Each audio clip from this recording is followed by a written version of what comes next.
ئێمە سیاسەتی فریاگوزاری تەقەشوفی دارایی جێبەجێ دەکەین.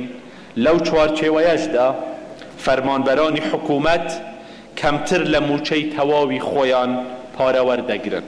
بەم شێوەیە چاکسازیان ڕاگەیاند و حکوومەت بەڵێنیدا دوای پاشەکەوتکردن موچەی فەرمانبەران مانگانە لە کاتی خۆیدا دابەش بکات، بەڵام لە یەکەم بەڵێنیدا سەرکەوتوو نەبوون، چونکە بڕیار بوو لە مانگی شوباتەوە بەشێک لە موچە لە وادەی خۆیدا بە فەرمانبەران بدرێت، هەرچەند موچەی مانگی یەکیش بە پاساوی ڕێخستنی لیستی موچە دواکەوت.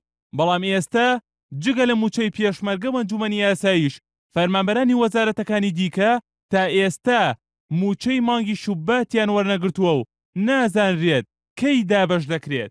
لەم راپۆرتەدا چەند لێدوانێک دەخەینە ڕوو دەربارەی دابەشکردنی موچە و بەڵێنی بەرپرسانی حکوومەتی هەرێم لەبارەی پێدانی موچە لە وادەی خۆیدا.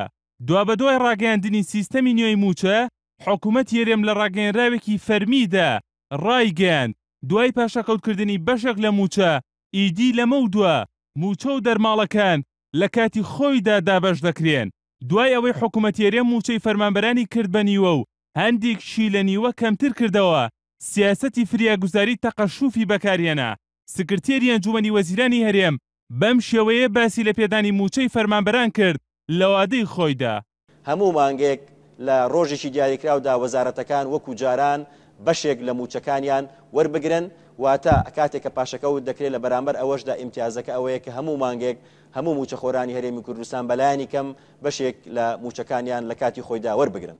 ئێستا فەرمانبەران موچەی 5 مانگیان لای حکوومەتە کە پێکاتون لە مانگەکانی 9، 10، 11 و 12 ساڵی 2015 و موچەی مانگی شوباتی ئەم ساڵیش. بەڵام مامۆستایان موچەی 4 مانگیان لای حکوومەتی هەرێمە، بەو پێی مامۆستایان نیوەی موچەی مانگی ئەیلولی ساڵی ڕابردوویان وەرگرتووە.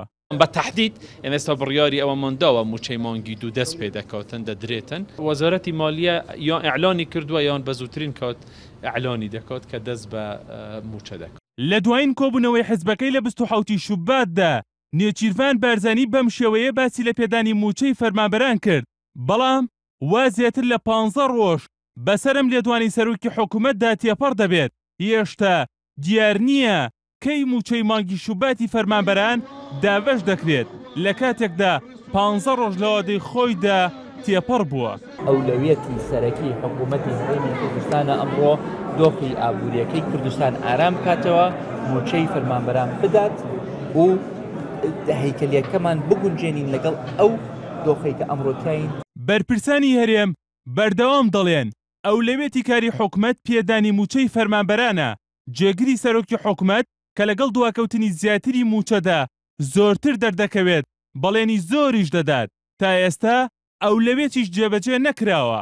نزیکەی ساڵێک پێشەم بەڵێنانەش ئەو کاتەی کە هێشتا لایەنەکان تەبابوون و قەیرانی سیاسی دەستی پێ نەکردبوو، سەرۆکی حکوومەت ئەم بەڵێنەشیدا. هەوڵی ئێمە ئەوەیە ئێمە بتوانین بەڕاستی تەخیر لە موچە نەبێت، بە کوردیەکەی ئەم بابەتە نەبێتە خەبەر. هەموو ڕۆژێ های موچە هات، های مژدە موچە هات. ئێمە دەبێت لەم مەسەلە کۆتایی بکەین. بەڵام هێشتا هاتنی موچە و کاتی دابەشکردنی موچە و خشتەی ڕیزبەندی وەزارەتەکان بۆ موچە هەواڵی بەپەلەی میدیا و مژدەیەکی گەورەیە بۆ فەرمانبەران. هونەر ئەحسان، NRT.